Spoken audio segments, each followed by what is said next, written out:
When I moved out to my little slice of heaven in rural Colorado, I was looking for solitude, stars, open sky, and the kind of silence you can only get when your nearest neighbor is a mile away.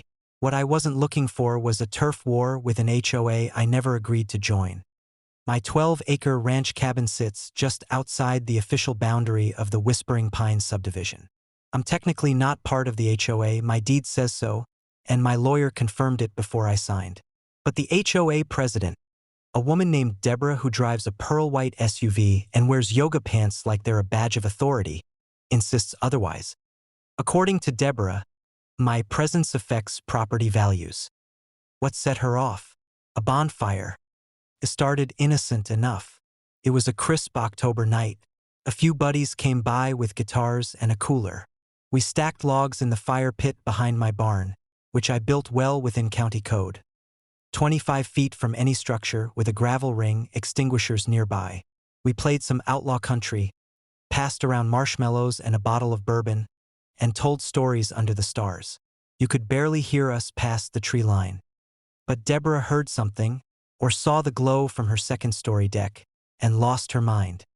The next morning, I woke to find a typed letter shoved in my gate. Notice of violation. You are in breach of Whispering Pines HOA fire and noise regulations.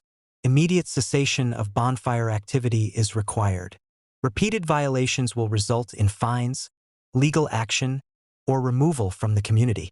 I laughed, and then I called my lawyer.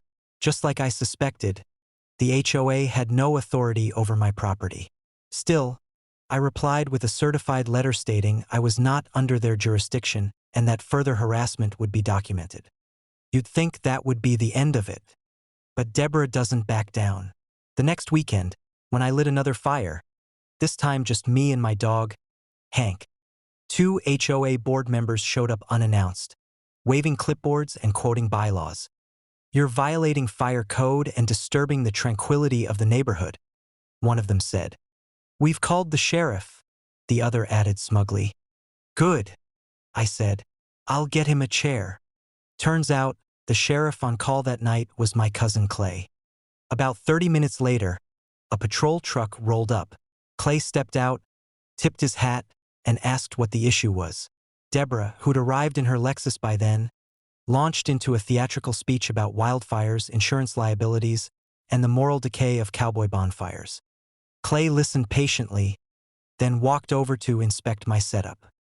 Fires contained. There's a water barrel and a hose, he said. No county laws being broken. Deborah turned red. He's a menace. He plays music, drinks outside, and now he's attracting strangers. You have to do something. Clay took a deep breath and said, Ma'am, this property isn't under HOA jurisdiction. You're trespassing. I'm going to have to ask you to leave. The HOA board members looked stunned. Deborah sputtered, This is a community standards issue. No, ma'am, Clay replied. This is a private property issue, and you're out of line. They left in silence. No apology, of course, but the looks on their faces, priceless. I haven't heard from the HOA since, but I did get a friendly visit from the actual county fire inspector a week later.